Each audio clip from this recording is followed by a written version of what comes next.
So big TV exclusive గా మీ ముందుకు తీసుకొస్తుంది. కొద్ది రోజుల క్రితం తాడ్వాయిలో జరిగిన విధ్వంసం అందరికీ తెలిసే ఉంటుంది. దాదాపు 500 ఎకరాల్లో సుమారుగా 50,000 చెట్లు నేల కొరిగిన విషయం, అంటే ధ్వంసం అయిపోయినటువంటి దృశ్యాలను మనం రైట్ సైడ్ బాక్స్లో మనం చూడొచ్చు. దానికి కారణం ఏంటి అనే దాని మీద రకరకాల థియరీస్ బయటకు వచ్చాయి. కానీ ఒక దృశ్యం, ఒక ఎవిడెన్స్ బిగ్ టీవీ సంపాదించగలిగింది. బిగ్ టీవీ స్క్రీన్ మీద మీరు ఆ ఎవిడెన్స్ చూస్తున్నారు. కొద్ది సంవత్సరాల క్రితం ఏర్పడినటువంటి ఈ ఫెనామినా మనం చూస్తూ ఉన్నాం. క్లౌడ్స్, మేఘాలు ఏవైతే ఉన్నాయో కిందికి ఒక టోర్నడో లాగా ఏర్పడి అడవి మీదకి వచ్చినటువంటి దృశ్యాలను మనం చూస్తూ ఉన్నాం బిగ్ టీవీ స్క్రీన్ మీద. ఆ మేఘాల వల్లే ఇక్కడ ఈ ఘటన చోటు చేసుకుంది అనేది ఇప్పుడు తాజాగా వినిపిస్తున్నటువంటిది. అంటే మొన్న జరిగినటువంటి ఘటనకు సంబంధించి కూడా సిమిలర్ థియరీ ఒకటి కనపడుతుంది. మేబీ టోర్నడో ఏర్పడి ఉండొచ్చు. టోర్నడోలు సాధారణంగా వెస్ట్రన్ కంట్రీస్లో ఏర్పడుతూ ఉంటాయి. యూరోపియన్ కంట్రీస్ అలాగే అమెరికాలో మనకి టోర్నడోస్ కనపడుతూ ఉంటాయి. కానీ ఇక్కడ భారతదేశంలో మనకి సౌత్ ఈస్ట్ ఏషియాలో కావచ్చు, ఏషియా రీజియన్స్లో మనకి టోర్నడోస్ అనేవి కనబడవు.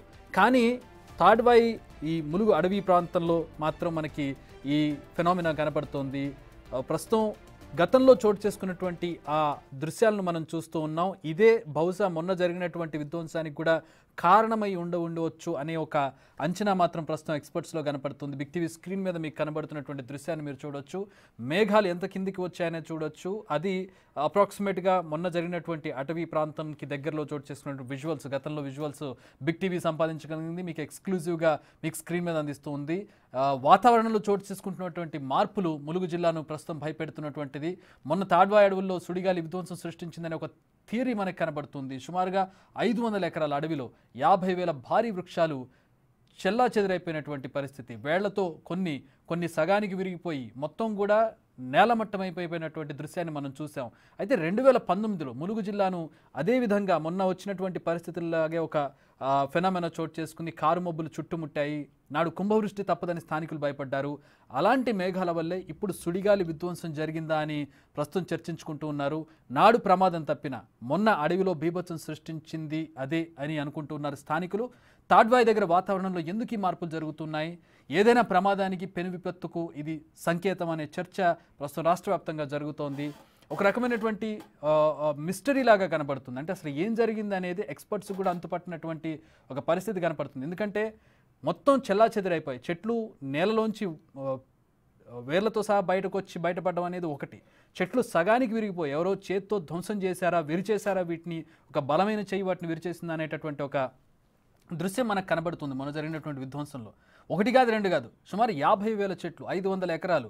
ఏదో ప్రకృతి ప్రళయం సంభవిస్తే తప్పితే ఏదో ఒక రకమైనటువంటి ఫెనామినా చోటు చేసుకుంటే తప్పితే అలాంటి దృశ్యం మనకు కనబడదు. ఒక 10 చెట్లు 15 చెట్లు అంటే ఎవరో కావాలని చేశారనుకోవచ్చు. కానీ కొన్ని 100 ఎకరాల్లో కొన్ని వేల చెట్లు ఆ రకంగా చల్లా చెదురైపోవడం, ఛిద్రమైపోవడం అనేది జరిగింది అంటే ఖచ్చితంగా అక్కడ ఏదో గట్టి నేచర్ ఫోర్స్ పనిచేసింది అనేది మాత్రం మనం భావించవచ్చు. అది ఏంటనేది మాత్రం ఇప్పుడు అంతు చిక్కడం లేదు.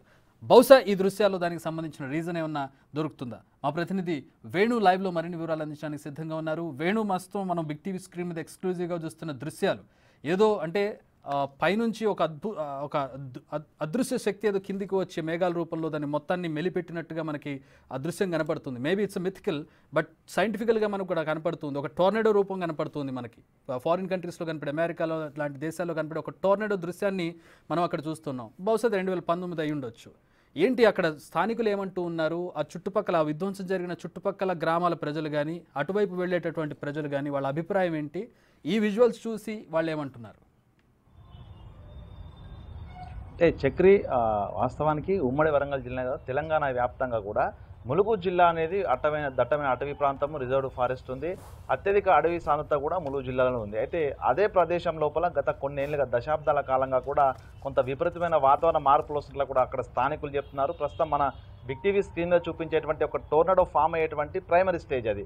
దాదాపుగా 3 మండలాలు, అటు తాడ్వాయి, ఏటునగరం, వాజేడు 3 మండలాల పరిధి లోపల పంట పొలాల ప్రాంతం లోపల ఆ కారు మబ్బులు దాదాపు 2 గంటల పాటు భయం గుప్పిటి లోపల ప్రజలు ఉండే విధంగా చేశాయి. అంతకంత పరిమాణం పెరుగుతూ కొంత వాయువు అటు వీస్తుండడంతో కొద్దిగా ముందుకు కదులుతూ దాదాపు 2 గంటల తర్వాత అక్కడి నుంచి పూర్తిగా అదృశ్యం అయిపోయి వాటి సాంద్రత తగ్గింది. ఒకవేళ అక్కడ కనుక మరో అల్పపీడనం తీవ్రత పెరిగి ఉంటే బయట నుంచి పెనుగాలులు అక్కడికి వీచుకుంటూ వచ్చి కింద ఉన్నటువంటి వేడిగాలు మీదికి ఆ మబ్బులోకి వెళ్ళి కండెన్స్ అయ్యి టొర్నడో ఫామ్ అయ్యేది. అప్పుడే విధ్వంసం ఇట్లాంటివి అంటే ఈ స్థాయి నిన్న జరిగినటువంటి విధ్వంసం కాకుండా కొంత మేర నష్టం కలిగించేటువంటి విధ్వంసం కూడా కలిగి ఉండేది. సో అట్లాంటి పరిస్థితి దాదాపు 2022లో కూడా మరొకసారి నల్లని కారుమబ్బులు ఆ చుట్టూ కమ్ముకున్నాయి. అటు ములుగు జిల్లాకు సంబంధించి ఫారెస్ట్ బార్డర్ లాగా ఒక గుట్టలు ఉంటాయి, చిన్న చిన్న గుట్టలు. ఆ గుట్టల మీద మొత్తంగా నల్లని మబ్బులు అయితే కమ్ముకుంటున్నాయి. అవన్నీ వర్షాకాలం కాబట్టి సాధారణమని భావించామని కూడా స్థానికులు చెప్తారు. కానీ దాదాపు 80 నుంచి 90 ఏళ్ల మధ్య ఉన్నటువంటి కొంతమంది ప్రజల్ని మనం కలిసినప్పుడు ఇట్లాంటి విపత్కర పరిస్థితులు గతంలో చూడలేదు, దాదాపు 8-9 సంవత్సరాలు చూస్తున్నామంటూ కూడా వారు చెప్తున్న పరిస్థితిని చూస్తే అనూహ్యమైనటువంటి వాతావరణ మార్పులు, అక్కడ లోకల్గా జరుగుతున్నటువంటి వాతావరణ మార్పులన్నీ కూడా ములుగు జిల్లా కేంద్రంగా ములుగు చుట్టుపక్కల జరుగుతున్నట్లా కూడా తెలుస్తుంది. అసలు ఎందుకు ఇక్కడ సడన్గా వాతావరణంలో చేంజ్ వస్తున్నాయి, అసలు వాటర్ ఎందుకు అంత స్పీడ్గా కండెన్స్ అవుతుందనేది కూడా సైంటిస్ట్ తేల్చాల్సింది. ప్రస్తుతము తాడ్వాయి అడవి లోపల 31 ఆగస్టు మధ్యాహ్నం 2 నుంచి 3 గంటల ప్రాంతం లోపల కొంత వర్షం భారీ రూపాన్ని సంతరించుకుంది. 4 గంటల ప్రాంతానికి పూర్తిగా కార్మబ్బులు కమ్మేసి చీకటైనట్టు పరిస్థితి ఏర్పడింది. ఆ సమయంలోనే కుండపోత వాన, దాంతో పాటుగా 4:30 నుంచి 5 గంటల మధ్య లోపలనే ఈ యొక్క సుడిగాలి అక్కడ పూర్తి స్థాయిలో టోర్నడో రూపాన్ని సంతరించుకుని అడవినంతా కూడా ధ్వంసం చేస్తూ వెళ్ళింది అనేది ప్రస్తుతం ఒక ప్రాథమికంగా అంచనా వేయడం జరిగింది. ఫారెస్ట్ అధికారులకు అదే ప్రైమరీ రిపోర్ట్ కూడా పంపించారు. ఆ రోజు ఆ సమయానికి అటు రిమోట్ సెన్సింగ్తో పాటుగా ఐఎండీ అధికారులు అక్కడ వాతావరణ లోకల్లో ఏ విధంగా ఉంది, నిజానికి ఇంత స్థాయి లోపల ఇక్కడ వాయుపీడనం అల్పంగా మారి బయట నుంచి పెనుగాలు రావడానికి కారణం ఏందనేది కూడా ప్రస్తుతం శోధిస్తూ ఉన్నారు. గతంలో ఎందుకు ఇట్లాంటి చేంజెస్ జరిగాయా వర్షాకాలంలో అనేది కూడా వాళ్ళంతా గత సంవత్సరాల నుంచి ఉన్నటువంటి డేటాను కూడా తీస్తూ ప్రస్తుతము దీనికి సంబంధించి మూల కారణాలు ఏందని కనుక్కునే పరిస్థితి కనిపిస్తుంది. అయితే ఎందుకు ఈ పరిసరాల్లోనే ఈ వాతావరణం ఈ విధంగా చేంజ్ అవుతున్నది ఇప్పటి వరకు కూడా అధికారులు దృష్టి పెట్టలేదు. ఇక ఈ స్థాయి విధ్వంసం దాదాపుగా 500 ఎకరాలు పైగా దాదాపు 60 నుంచి 70,000 చెట్లు మొత్తం అంటే భారీ వృక్షాలు చిన్న చిన్న వృక్షాలు కలుపుకుంటాయి. అంతే ఈ స్థాయి విధ్వంసం నిజంగా ప్రపంచవ్యాప్తంగా ఎక్కడ కూడా జరగలేదు. నార్త్ అమెరికాలో 1993లో దాదాపు 4,000 చెట్లు సీడాను స్పీసీస్ సంబంధించిన చెట్లు పడితేనే 20 సంవత్సరాలు రీసెర్చ్ చేసి అక్కడ టోర్నడో అక్కడ వాతావరణ పరిస్థితులు క్లైమేటిక్ చేంజెస్ వల్ల అంటూ కూడా తేల్చి చెప్పారు. అంటే దానికంటే కూడా ప్రస్తుతం తాడ్వేలుపై జరిగిన విధ్వంసం అనేది దాదాపుగా 400 రెట్లు ఎక్కువ. సో దీనికి సంబంధించి దీన్ని ఒక రీసెర్చ్ చేసి అసలు ఏం జరుగుతుంది, క్లైమేటిక్ చేంజ్ ఎందుకు ఇక్కడ మారుతున్నాయి, ములిగి కేంద్రంగానే ఎందుకు ఈ విధంగా జరుగుతున్నాయి కూడా అటు సైంటిస్ట్ తేల్చాల్సి ఉంది. కాబట్టి ప్రస్తుతం వారంతా అదే పనిలో ఉన్నారు. అయితే ఓవైపు అసలు మూల కారణాలు ఏందని కనుక్కునే విషయం లోపల సైంటిస్ట్ నిమగ్నమై ఉంటే ఇట్లాంటి తీవ్ర స్థాయి లోపల టోర్నడోలు గతంలో వస్తాయని భావించాము. అసలు అవి ఈ రోజున ఇంత తీవ్ర స్థాయిలో వచ్చాయటువంటి స్థానికులు చెప్తూనే ఒకవేళ మళ్ళీ అవి వస్తే మా పరిస్థితి ఏంటి, జనావాసాల మీద కనుక అట్లాంటి టోర్నడోలు కనుక ప్రభావం చూపితే మనుషులు పూర్తిగా ట్విస్ట్ చేసినట్టుగా మనిషిని ముక్కలుగా విరిచినట్లుగా ఇళ్ళని కూడా ముక్కలు పీసెస్ చేసి పరిస్థితి ఉంటుంది. కాబట్టి మా పరిస్థితి అనేది కూడా అక్కడ స్థానికుల లోపల తీవ్ర భయాందోళనలు అయితే ఉన్నాయి. సో దీనికి సంబంధించి అటు ప్రభుత్వం సంబంధించి ఐఎండీ కావచ్చు, రిమోట్ సెన్సింగ్ కావచ్చు. వేణు, అంటే ఇప్పుడు బేసిక్గా క్లైమేట్ చేంజ్ ఏదైనా జరుగుతుంటే మనకి ఇమీడియట్గా ఐఎండీ నుంచి కానీ లేదంటే లోకల్ వాతావరణ కేంద్రం నుంచి కానీ రిపోర్ట్ ఉంటుంది, వాళ్ళకి వెదర్ ఫోర్కాస్ట్ ఉంటుంది. అంటే ఒకవేళ అప్పుడు మిస్ అయినా కూడా ఆ ప్రాంతంలో ఏం జరిగిందనేది వాళ్ళకి కొంచెం ముందుకెళ్ళి డేటా ఓపెన్ చేస్తే అక్కడ ఏం జరిగిందనేది ఒక రకమైనటువంటి ఐడియా వచ్చే అవకాశం ఉంది. మబ్బులు వెళ్తున్నాయా, లేకపోతే వర్షం పడుతుందా, తుఫాన్ వెళ్తుందా, ప్రెషర్ ఎక్కువ ఉందా అనేది వాళ్ళకు ఒక క్లియర్ ఐడియా ఉంటుంది. వీళ్ళు వెనక్కి వెళ్ళి డేటా పరిశీలించే ప్రయత్నం చేశారా? పరిశీలించినప్పుడు వాళ్ళకు వచ్చిన ఇమేజ్ ఏంటి అక్కడ?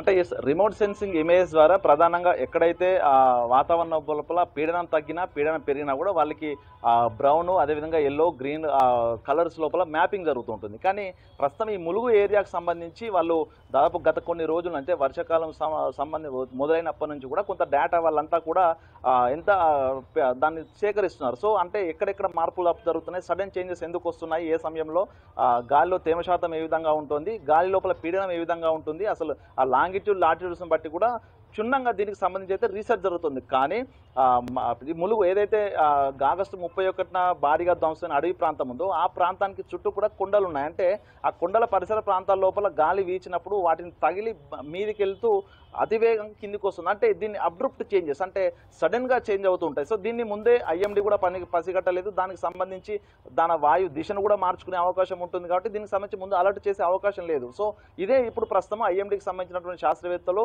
రిమోట్ సెన్సింగ్ ద్వారా ఉపగ్రహాలన్నీ చిత్రాలన్నింటినీ కూడా ప్రస్తుతం సేకరిస్తున్నారు. చేస్తూనే దీనికి సంబంధించి అసలు ఏ విధంగా ఇక్కడ పవనం తన దిశను మార్చుకుంటుంది, ఒకవేళ భూమి లోపల ఉన్నటువంటి టెంపరేచర్ అక్కడ గాలిలోని ఆర్ద్రత ఏ విధంగా బయట నుంచి వెళ్ళేటువంటి గాలిని ఏ విధంగా దాని వైపుకు లాక్కుంటుందని ఈ విషయాలన్నింటినీ ప్రస్తుతం క్లైమేట్ సంబంధించిన శాస్త్రవేత్తలు, ప్రస్తుతం ఫారెస్ట్ సంబంధించిన రీసెర్చ్ శాస్త్రవేత్తలు, ఐఎండీ సంబంధించినటువంటి సైంటిస్టుల బృందం కూడా ప్రస్తుతంగా స్టడీ చేస్తుంది. సో మొత్తంగా దానికి సంబంధించిన డేటా దొరికినప్పటికీ కూడా సడన్గా ఇక్కడికి ఎందుకు ఆ యొక్క ఈ అడవి మీదకి ఎందుకు ఈ యొక్క గాలి అంతా కూడా అతివేగంతో వస్తుందనేది కూడా కొంత తేలాల్సింది. దీనిపై కొన్ని సందేహాలు కూడా ఉన్నాయి. సో ఇదే ప్రాంతం లోపల ఎందుకు ఈ విధంగా జరుగుతుందనేది కూడా తేల్చాల్సింది. సో ఇప్పుడు డేటా అందుబాటులో కూడా దాన్ని అనలైజ్ చేయాల్సి ఉంటుంది.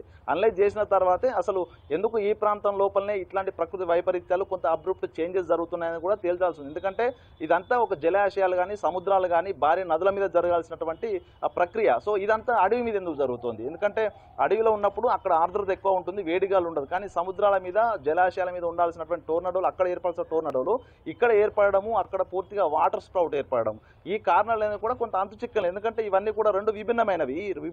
రెండు కలిసి ఒకేసారి ఎందుకు జరిగాయి ములుగు లోపల అనేది కొంత సైంటిస్టులను కూడా నివ్వెరపోయాలి చేస్తుంది. కాబట్టి దీనికి సంబంధించి పూర్తి స్థాయి లోపల ములుగు టెర్రైన్ కూడా చూసుకోవాలి. అప్పటి వరకు ములుగు ఉన్నటువంటి ప్రదేశాన్ని కూడా చూసుకోవాలి వేణు. మనం అటుపక్కకు వెళ్తే ఛత్తీస్గఢ్ సుదీర్ఘమైనటువంటి అటవీ ప్రాంతం ఉంటుంది, ఇటు వెళితే మహారాష్ట్ర బోర్డర్ ప్రాణహిత చేవళ్ళ, ఇటు సైడ్ మొత్తం అంతా కూడా ప్లేన్. నీకు మధ్యలో ఎక్కడ ఇటు సైడ్ ఖమ్మం అడవులు, ఖమ్మం దాటి మీకు అశ్వరావుపేట వరకు కూడా మేజర్ సిటీ అది కనపడినటువంటి పరిస్థితి. సో దాదాపు 3 దిక్కులా కూడా open area, vast forest area, ఎక్కడ కూడా అడ్డు లేనటువంటి పరిస్థితి మనకి. మధ్యలో వాటర్ బాడీస్ ఉంటాయి, నదులు ఉంది, ప్రాణహిత నది ఉంటుంది, గోదావరి నది ఉంటుంది, ఇంద్రావతి నది ఉంటుంది ఇంకో పక్కన, సీలేరు వాగు ఉంటుంది ఇంకో పక్కన. సో ఇన్ని రకాలుగా ఒక different terrain Mulugu Tadvai area అంతా కూడా. అవును, అంటే ఇప్పుడు అదే పరిస్థితి. ఎందుకంటే అక్కడ ఫిజికల్ కండిషన్స్ కూడా ఆ టోర్నాడోలు కానీ ఇవన్నీ ఏర్పడడానికి అసలు అనుకూలంగా లేదు.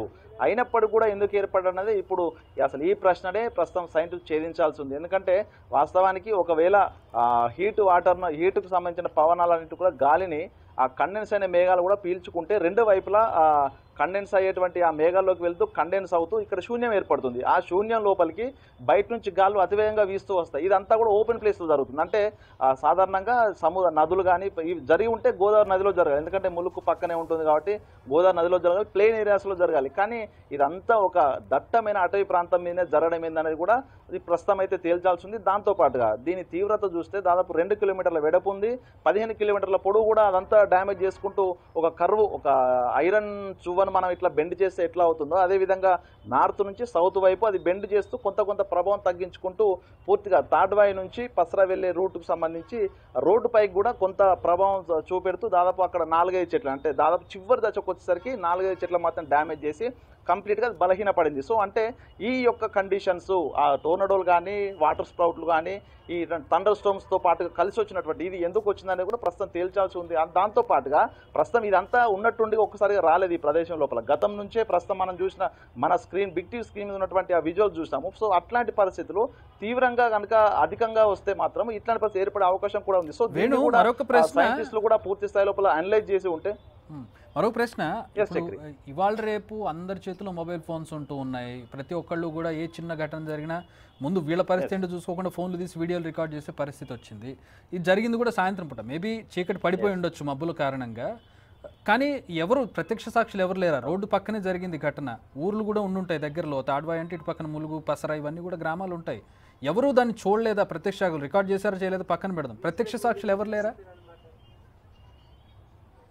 ఉన్నారు. అయితే యాక్చువల్గా అంటే జరిగిన ప్రదేశం దగ్గర ఎవరు లేరు. కాకపోతే మనకు తాడ్వాయి నుంచి మేడారం వెళ్ళే దారి లోపల తాడ్వాయి నుంచి ప్రస్తుతం ఈ యొక్క ఎక్కడైతే ఈ యొక్క బీభత్సం మొదలైందో దానికి 4 కిలోమీటర్ల దగ్గరే దాదాపు కొన్ని డబ్బా షాప్స్ వాళ్ళు ఉన్నారు, అక్కడే పెట్రోల్ బంక్ వాళ్ళు కూడా ఉన్నారు. కానీ అదే సమయంలో ఆ పసరా నుంచి వయా తాడ్వాయి మేడారం వెళ్ళాల్సిన ఒక స్కూల్ బస్సు కూడా వెళ్తుంది. అయితే తాడ్వాయి క్రాస్ దగ్గరికి రాగానే ఆ పూర్తిగా అదంతా చీకటి పడిపోయి కుండపోత వర్షం పడుతూ ఉండడం, కొంత గాలుల బీభత్సానికి అడివంతా కదిలినట్టుగా కొంత కనిపించడంతో వాళ్ళంతా వెనక్కి వచ్చారు. సో అక్కడికి వెళ్ళే ధైర్యం ఎవరూ చేయలేదు. తీవ్రస్థాయి వర్షం పడడంతో అక్కడ ఆ ప్రదేశం లోపల కొంత జనసాంద్రత కూడా చాలా తక్కువ. ఎందుకంటే దాదాపు అక్కడ ఉన్నాయి కూడా 10-15 ఇండ్లే ఉంటాయి, 2-3 షాపులు అంతే తప్ప ఎవరు వెళ్ళే సాహసం చేయలేదు. ఉదయం నుంచి కూడా కొంత భారీ వర్షం పడడంతో కూడా అక్కడ జనసాంద్రత కూడా ఎక్కువ గుమ్ముడు లేరు. సో ఈ కారణంతో ఎవరు కూడా దాన్ని క్యాప్చర్ చేయలేదు. దాంతోపాటుగా ఆ మేడారం వెళ్ళేటువంటి దారి పూర్తి పూర్తిగా కారు చీకటికి అమ్ముకోవడంతో అటు వెళ్ళే సాహసం ఎవరు చేయలేదు. ఎందుకంటే గతంలో నుంచే కూడా వర్షాకాలం వచ్చిందంటే రోడ్డుపై వెళ్తుంటే ఆ పక్కన చెట్లు కూడా కొన్ని కూలి ప్రమాదాలు జరిగిన రోజులు ఉన్నాయి. సో దీన్ని దృష్టిలో ఉంచుకునే ఆ స్థాయి గాలులు ఆ స్థాయి వర్షం భయంతోనే ఎవరు కూడా వెళ్ళే సాహసం చేయలేదు. అక్కడ నుంచి వెనక్కి వచ్చేసారు అందరూ కూడా. ఒక రకమైన భయాందోళన గురైన తర్వాత అందరూ కూడా వెనక్కి వచ్చిన పరిస్థితి. అక్కడ ఇళ్లలో కూడా పూర్తిగా తలుపులు కిటికీలు వేసుకుని ఇంట్లో ఉన్నారు.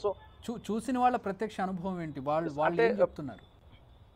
అంటే ప్రధానంగా మనం కూడా పూర్తిగా అక్కడ గ్రౌండ్ రిపోర్ట్ ఏందనేది కూడా నిన్ననే బిగ్ టీవీ వేదిక కూడా ప్రజలను చూపించాము. అక్కడ మనం కూడా వెళ్ళి స్థానికంగా లోకల్ తాడ్వాయి కానీ అక్కడ లోపల మేడారం పరిసర ప్రాంతాల ప్రజల్ని కానీ చిన్నబోయినపల్లి కానీ అక్కడ ప్రతి ఒక్కరిని అడిగితే ఒకటే మాట, ఈ విధ్వంసం ఎవరు చేశారో కూడా ఒక రాక్షసులు వచ్చి మీద పడి విధ్వంసం సృష్టించినట్లుగా, ఒక ప్రకృతి ఒక రాక్షస రూపంలో వచ్చి మింగేసినట్టుగా జరిగినటువంటి ఒక భావన వాళ్ళ నుంచి వస్తుంది.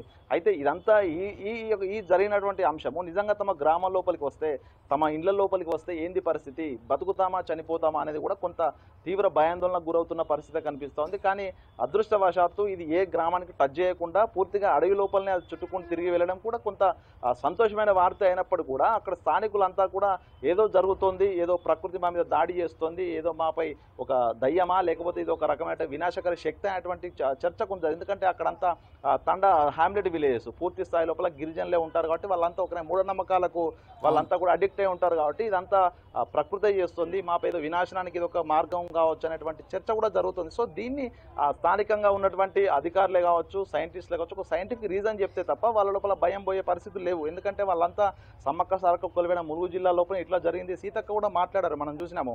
ఆమె కూడా మాట్లాడుతూనే సమ్మక్క సారక్క దయ వల్ల అడవి మొత్తం నాశనమైంది కానీ ఏ ఒక్క ప్రాణనాశనం జరగలేదు ఆమె కూడా చెప్పడం జరిగింది. సో అంటే ఇదంతా కూడా స్థానికంగా ఉన్నటువంటి అక్కడ చెంచులు కావచ్చు, గిరిజనులు కావచ్చు, వాళ్ళందరి లోపల ఒక వినాశనం జరగబోతుంది అనేటువంటి ఒక చర్చ ఇప్పటి వరకు కొనసాగుతుంది. అయినా కూడా వాళ్ళ లోపల కొంత భయం అయితే ఉంది. ఇక్కడి నుంచి వెళ్ళాలా, ఉండిపోవాలా, అసలు ఇది ఎందుకు జరిగింది, ఇది మళ్ళీ వస్తుందా అనే సందేహాలు వాళ్ళ లోపల ఉన్నాయి. ఇదంతా కూడా అధికార యంత్రాంగం ప్రభుత్వం వాళ్ళ సందేహాలను నివృత్తి చేయాల్సి ఉంటుంది. ఒకవేళ వస్తే ఏం చేయాలి, ఏ విధంగా అక్కడి నుంచి రెస్క్యూ వాళ్ళని చేయాల్సి ఉంటుంది, వాళ్ళు స్వతహాగా వాళ్ళని ఎలా కాపాడుకోవాలని కూడా చెప్పాల్సి ఉంటుంది. కాబట్టి కొంత ఆ గిరిజన గూడాలని కూడా ములుగుకు సంబంధించినటువంటి అటు తాడ్వాయి, ఏటునగరం మండల పరిధి, మేడారం ఉన్నట్టు ఈ పరిధిలో ఉన్నటువంటి తండాల సంబంధించి అన్ని కూడా పూర్తి స్థాయిలో ఒక భయాందోళన పరిస్థితులు అయితే కొనసాగుతున్నాయి. సో చూడాలి వాళ్ళకి సంబంధించి అటు ఫారెస్ట్ అధికారులు ఏం చెప్పలేని పరిస్థితి. ఎందుకంటే భారీగా వర్షం వచ్చి భారీగా గాలి వచ్చి కూలిపోయిందన్న థియరీ ఉంది మాకు, అది తప్ప మేము ఐఎండి చెప్తే తప్ప ఏం చేయలేమని చెప్తున్నారు. కాబట్టి వాళ్ళందరూ సంబంధించి వాళ్ళకు అసలు నిజంగా అర్థమయ్యే విధంగా కొన్ని సైంటిఫిక్ రీజన్ చెప్పాల్సి ఉంటుంది. అదే అధికారులకు ఇప్పుడు తెలియదు కాబట్టి వాళ్ళందరూ కూడా ఇది ఒక ప్రకృతి విపత్తు,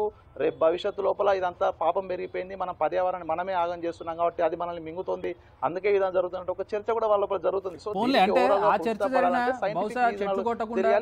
చెట్లు కొట్టకుండా ఉంటారేమో ఆ చర్చ జరిగినా కూడా, అంటే పర్యావరణాన్ని నాశనం చేయడం వల్లే ఇది మన మీద పగబట్టి, అంటే సైంటిఫిక్గా చెప్పినా మైథలాజికల్గా చెప్పినా కూడా కారణం అయితే అదే. మనం అడవుల్లో పర్యావరణాన్ని నాశనం చేయడం వల్లనే అది జరుగుతోంది. అది వాళ్ళు దృశ్య రూపం తీసుకుంటారా, దేవత రూపం పెట్టుకుంటారా పక్కన పెడితే కారణం అల్టిమేట్గా పర్యావరణాన్ని నాశనం చేయడం, గ్లోబల్ వార్మింగ్ లాంటి కారణాలే మనకు కనబడతాయి. ఎగ్జాక్ట్లీ. ఎస్, ఇప్పుడు సైంటిస్ట్ కూడా అదే చెప్తున్నారు. గ్లోబల్ వార్మింగ్ పర్యావరణాన్ని మనం దెబ్బతీస్తున్నాం, సముద్రం దెబ్బతింటుంది, అందుకే ఇట్లాంటి విపత్తులు వస్తున్నాయని చెప్తున్నారు.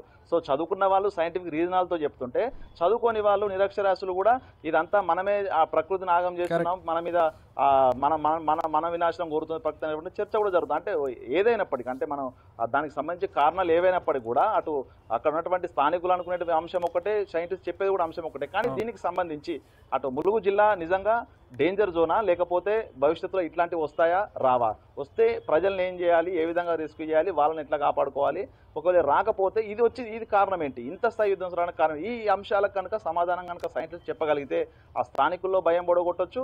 మరోవైపు ఇట్లాంటి అడవులను కాపాడుకోవాల్సిన బాధ్యత ఉంది. వాళ్ళంతా కూడా దాదాపు ఇప్పుడు అందులో 50-60 వేల భారీ వృక్షాలంటే దాదాపు 100 ఏళ్ళు పట్టినా కూడా ఆ స్థాయి అడవిని మనం సృష్టించలేము. సో దాన్నంతా ఎట్లా రిజ్యూనేట్ చేయాలి చెట్లను, అదొకటి వైపు. అంటే దాదాపుగా ప్రకృతిని కాపాడాలి, అదేవిధంగా ప్రకృతి వినాశనాలు ఎటు వచ్చినప్పుడు కూడా కాపాడుకోవాలి. ఈ రెండు విధాలుగా కూడా ప్రస్తుతం ఆ చర్చ, స్థానికుల చర్చ పక్కన పెడితే సైంటిస్టులు దీనికి ఒక కారణం చూపెట్టాలి. అదేవిధంగా ఆడ విధ్వంసానికి కూడా పూర్తిగా దాన్ని అంతా కూడా రినోవేట్ చేయాల్సి ఉంటుంది. కాబట్టి దాన్ని అంతా ఏ విధంగా చేస్తారనేది కూడా కొంత ప్రభుత్వం వద్ద ఒక చిక్కుముడే. కానీ సో దీన్ని ఏ విధంగా ఛేదిస్తారు, ప్రస్తుతం ఆడ అన్ని చెట్లకు సంబంధించి కొంత డేటా సేకరిస్తున్నారు. సో అవి ఏ విధంగా ఏ వైపుగా పడిపోయాయి, ఎందుకు ట్విస్ట్ అయ్యాయి, ఆ వే ఏ విధంగా వెళ్ళింది, అసలు టోర్నాడోనా లేకపోతే దాన్ని వాటర్ స్ప్రౌట్ ఏర్పడింది, ఇవన్నీ కూడా సైంటిఫిక్గా చెప్పాలి. అదే అక్కడ ప్రజలకు సైంటిఫిక్గా రీజన్ తెలిసినా వాళ్ళందరికీ లోకల్గా అర్థమయ్యే విధంగా చెప్పాలి. సో ఇదంతా కూడా కొంత జరగడానికి కొన్ని ఏళ్ళ సమయం పట్టే అవకాశం కనిపిస్తుంది. సో అప్పటి వరకు మళ్ళీసారి ఇట్లాంటివి వస్తే మరి ఇట్లా ఏ విధంగా అనేది కూడా కొంత అక్కడ ఉన్నటువంటి స్థానికుల్లో కొంచెం భయం అయితే కలుగుతుంది. సో దీన్నే ప్రభుత్వము అధికారులే కొంచెం నివృత్తి చేయాల్సిన అవసరం అయితే. సో చూద్దాం చక్రి, మొత్తంగా దీనికి సంబంధించి జరిగింది కొంత ఎక్కడ జరిగింది తెలంగాణ కాదు, విధ్వంసం జరిగింది. సుమారు 500 ఎకరాలు అనుకుంటున్నాం, దాదాపు 60,000 చెట్లు అని అనుకుంటున్నాం సుమారుగా. దీన్ని రీప్లేస్ చేయడానికి అక్కడ మళ్ళీ కొత్త రీఫారెస్టేషన్ చేస్తూ ఉన్నారా? ఎట్లాంటి చర్యలు తీసుకుంటున్నారు ఇంత భారీ స్థాయిలో ఇంత విస్తీర్ణంలో నష్టాన్ని పూడ్చడానికి? అంటే అక్కడ విధ్వంసము వాస్తవానికి చెప్పడానికి ఊహకు అందదు. ప్రస్తుతానికి అక్కడటువంటి ఆ విరిగిపోయిన చెట్లను, పూర్తిగా వేర్లతో పడిపోయిన చెట్లను కంప్లీట్ తీసి అక్కడ చెత్తను తీయడానికే దాదాపుగా 2 నుంచి 4 నెలల సమయం పడుతుంది. పూర్తిగా మెషినరీ, పూర్తి ప్రభుత్వ యంత్రాంగం పనిచేస్తేనే దాదాపు 2 నెలలు, మినిమం 2 నెలలు పట్టే అవకాశం ఉంది. అంటే 2 నెలల వరకు కూడా పూర్తిగా అక్కడ చెట్లను, కలపను, పూర్తి విరిగిపోయిన కొమ్మలు కూడా తొలగించే అవకాశం ఉంది. సో ఆ తర్వాత అంటే దాదాపు వర్షాకాలం అయిపోతుంది కాబట్టి మళ్ళీ అక్కడ కొత్త సీడ్స్ కానీ కొత్త చెట్లను కానీ తెచ్చి రిప్లేస్ చేసే అవకాశం లేదు. సో అంటే నెక్స్ట్ ఇయర్కి ప్లానింగ్, యాక్షన్ ప్లాన్ చేయాల్సి ఉంటుంది. అంటే ప్రస్తుతం సగానికి విరిగిపోయిన చెట్లు పూర్తిగా వేర్లని తెగిపోయా, ఒకవేళ అవి అట్లే సగం లోపల వాటిని కట్ చేసి తీసుకెళ్తే అవి మొలకెత్తాయా అనేది ఒకటి. రెండవది పూర్తిగా వేర్లతో సహా మొత్తంగా పడిపోయి చనిపోయిన చెట్ల లోపల కొత్త చెట్లు నాటాల్సి ఉంటుంది. ఇంకా మూడవది కొన్ని చెట్లు మాత్రం ఏదో మొండ మీద తలను నరికేసినట్లుగా పూర్తి ఒక కాండం మాత్రమే గాల్లో ఉంది, మిగతా మొత్తం కూడా కంప్లీట్గా వాషౌట్ అయిపోయింది అక్కడ నుంచి. అంటే ఆ చెట్లు మొలకెత్తుతాయా, మొలకెత్తకపోతే వాటిని కూడా కంప్లీట్గా తీసేసి మళ్ళీ అక్కడ చెట్లు నాటాల్సి ఉంటుంది. ఇదంతా కూడా చాలా క్లిష్టమైన ప్రక్రియ. ఆ స్థాయి విధ్వంసం అక్కడ జరిగిందంటే దాదాపు కొన్ని వందల సంవత్సరాలు కూడా పట్టే అవకాశం ఉంది. దాన్ని కంప్లీట్గా దాన్ని ఇప్పుడు ఉన్నటువంటి ధ్వంసమైన అడవిని కూడా పూర్తిగా మళ్ళీ రిప్రొడ్యూస్ చేయాలంటే 100 ఏళ్ళు పడుతుంది. కానీ దానికి సంబంధించిన యాక్షన్ ప్లాన్ అసలు ఏ విధంగా చేస్తారు, ఇప్పుడు రిజువనేట్ అవుతుందా లేదా ఈ చెట్లు అనేది కూడా తెలిసే అవకాశం లేదు. ఎందుకంటే భారీగా ఊగినటువంటి చెట్లు పూర్తిగా ఆ వేర్లను కూడా తెగిపోయి ఉన్నాయి. ఒకవేళ కాండం భూమి మీద నిలబడి ఉన్నప్పటికీ కూడా సగానికి వేర్లు తెగిపోయి కంప్లీట్ చనిపోయి ఉన్నాయి. సో అవన్నీ తీయాలంటే దాదాపు 500 ఎకరాల లోపల అదంతా కూడా అక్కడ నుంచి క్లీన్ చేయాలంటే దాదాపు నెలల సమయం పట్టే అవకాశం ఉంది. కాబట్టి సో ఇది కూడా కొంత ప్రభుత్వానికి క్లిష్టమైన ప్రక్రియ. సో అడవిని రిప్లేస్ చేయడం అనేది కూడా కొంత ప్రభుత్వం దానిపై కూడా ఆలోచిస్తూ దాదాపు 1000 కోట్లు బడ్జెట్ అవసరం ఉందని కూడా చెప్తున్నారు. సో దీనికి సంబంధించి ఈ ఫారెస్ట్ అధికారులు ఇప్పుడు ఇచ్చేటువంటి నివేదిక మీద రాష్ట్ర ప్రభుత్వం కేంద్రానికి నివేదిక ఇస్తే దానికి సంబంధించి బడ్జెట్ రిలీజ్ అయితేనే అసలు అడవిని మళ్ళీ రిప్లేస్ ఎట్లా చేయాలి, 500 ఎకరాల లోపల ఏ విధంగా చెట్లను పెంచాలని కూడా కొంత ప్రభుత్వం చూసుకోవాల్సిన అవసరం. సో దీనికి సంబంధించి ఇప్పట్లో క్లారిటీ వచ్చే అవకాశం లేదు. ఎందుకంటే ఆ చెట్లన్నిటి కూడా తొలగించి డిపోలకు తరలించాల్సి ఉంటుంది. అక్కడ దాదాపుగా 4000 నుంచి 5000 మంది కార్మికులు పనిచేసినా కూడా 2 నెలల లోపల పూర్తిగా దాన్ని తీయాల్సి ఉంటుంది. అంత సమయం పడుతుందని చెప్తున్నారు. కాబట్టి సో ఇది అంతా కూడా ప్రభుత్వం ఏం చేస్తుంది, దీని తర్వాత ఏం యాక్షన్ ప్లాన్ అనేది కూడా కొంత తెలియాలి. దానికి సంబంధించి ఏం నిర్ణయం తీసుకున్నా కూడా అది ఫారెస్ట్ కాబట్టి కేంద్ర ప్రభుత్వ ఆధీనంలో ఉంటుంది. సో దానికి సంబంధించి కేంద్రం నుంచి సూచనలు రావాల్సి ఉంటుంది కాబట్టి కొంత సమయం కూడా పట్టే అవకాశం ఉంది. చక్రి, ఒక క్వశ్చన్, రిజర్వ్ ఫారెస్ట్ లో విరిగిపోయిన లేదంటే కూలిపోయినటువంటి చెట్లను, బయటకు వచ్చిన చెట్లను తొలగిస్తారా? తొలగించే అవకాశం ఉంటుందా? అక్కడ నుంచి తరలిస్తారు? ఎందుకంటే అక్కడ పడ్డ ఆకు, కర్ర అన్ని కూడా అక్కడే డీకంపోజ్ అయిపోవాలనేది ఒక రూల్.